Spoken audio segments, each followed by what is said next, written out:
Hello hello भावनाई. आनंदी. हा बोल ना आनंदी. आई तुझा आवाज असा का येतोय? नाही आपण काल आईस्क्रीम खाल्लं ना म्हणून जरा थोडी सर्दी झाली आहे मला. पण बोल ना तू कशी आहेस तू? तुझा आवाज ऐकून खूप बरं वाटतंय मला. मैत्रिणी भेटल्या का सगळ्या? आणि कल्पना टीचर काय म्हणल्या लवकर आलीस तर? हो आई सगळे भेटले मला आणि मी सगळ्यांना दिवाळी गिफ्ट पण दिलं. आम्ही खूप मस्ती केली. आणि डोंट वरी आई मी अभ्यास पण करणार. बाबांनी मला सांगितलंय की आपल्याला क्लासमध्ये फर्स्ट यायचंय. पण मला तुझी आणि बाबाची खूप आठवण येते.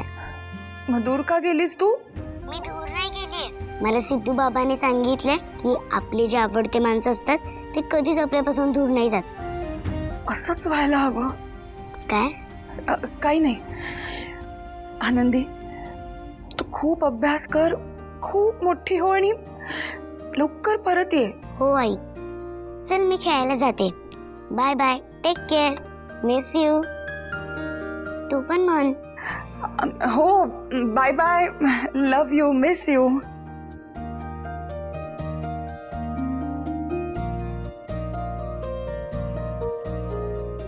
आनंदी पण ना रोज काहीतरी नवीन शिकत असते.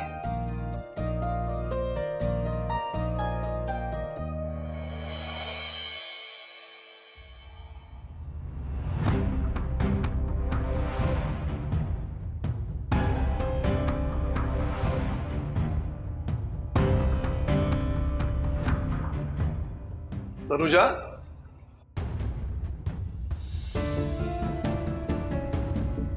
तनुजा,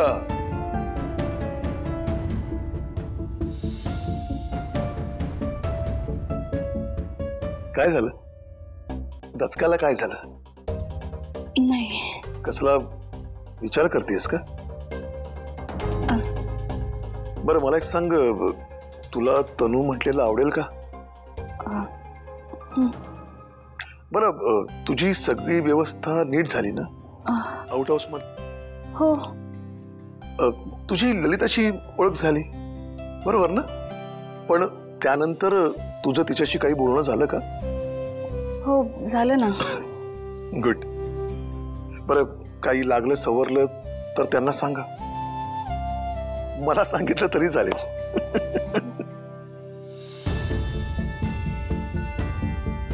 आउट हाऊस मध्ये तुझ्यासाठी काही खरेदी करण्याचा प्लॅन करतोय.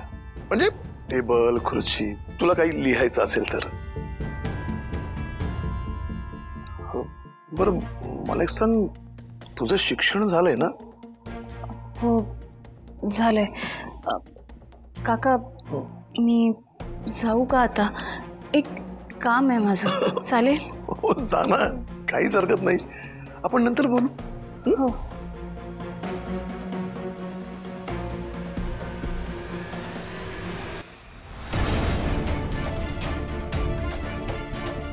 अरे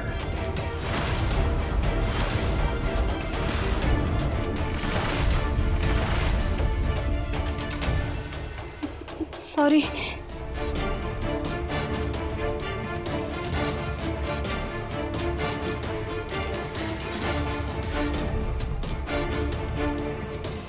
अरे तुझं लक्ष कुठे होतं? ती तनू बिचारी घाबरली ना.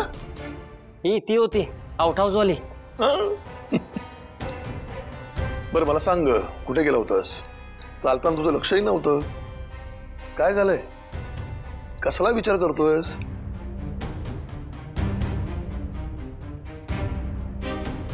बाबा मी एक विचारपूर्वक निर्णय घेतलाय, तो मला तुम्हाला सांगायचा आहे. बोल ना.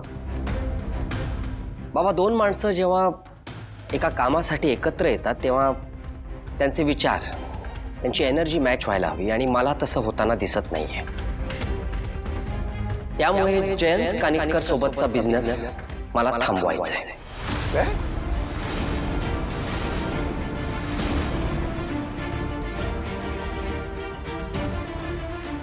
काय बोलतोयस तू? तुला बिझनेस थांबवायचा? एवढं सगळं जुळून आल्यानंतर तुला बिझनेस थांबवायचा? अरे हा बिझनेस सुरू करण्यासाठी केवढी मोठी धडपड केली होतीस तू. हो केली होती धडपड बाबा, पण मला जी अपेक्षा होती तशा गोष्टी होत नाहीये. हे बघ विश्वाय, बिझनेस बंद करण्याचं एक कारण असू शकत नाही. मग आता काय सांगू तुम्हाला की जयंतला बघितल्यावर मला धडकी भरते. जानू मेली हे आठवतं. अरे काय विचारतोय आम्ही?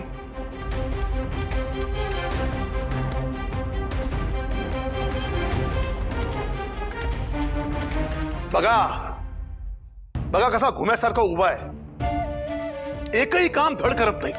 सतत सतत धडसोड करत असतो. काका मी काय म्हणते, आपण त्याला थोडा वेळ देऊया ना. याला वेळेची किंमत आहे का? अहो तुम्ही शांत व्हा बघू. नका स्वतःला त्रास करून घेऊ. मला फक्त याच्या वागण्याचा त्रास होतो, बाकी काही नाहीये. अहो मी काय विचारतोय? अरे जरा स्पष्टपणे बोलशील का? आता तरी तोंड उघड. नाही सहन होत बाबा. जानूचे विचार येत राहतात मनात. कसा फेस करणार आहे मी त्या जयंतला? जरा स्पष्टपणे बोललास तर बरं होईल.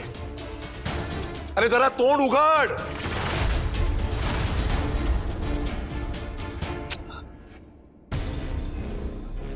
हे बघ विश्वा, मी शांतपणे विचारतो. या दोघींना असं वाटतं की मी तुझ्यावर अन्याय करतो. हे बघ, मी तुला शेवटची संधी देतो. तू तुझी बाजू मांड आणि काय ते एकदाच बोल. सांगून टाक मला. अरे बोल. बाबा जे आहे ते असंच आहे. आता मनात ठेवून काय करणार होतो म्हणून झालो बस्ट आउट. अहो जयंत एक चांगला पार्टनर नाहीये. नाही ठेवू शकत आपण त्याच्यावर विश्वास. आणि तुम्ही त्याच्यासोबत सेफ नसता. काय सेफ? हा काय बोलतोय? तुझं तुला कळतंय का? म्हणजे तो माणूस बेभरवशाचा आहे. कधी कधी फोन नाही उचलत, स्वतःच्या डोक्यानेच वागतो, कधीतरी गायबच होतो. आणि बाबा अशा माणसासोबत मला बिझनेस करायचा नाहीये. बस. विश्वा, विश्वा,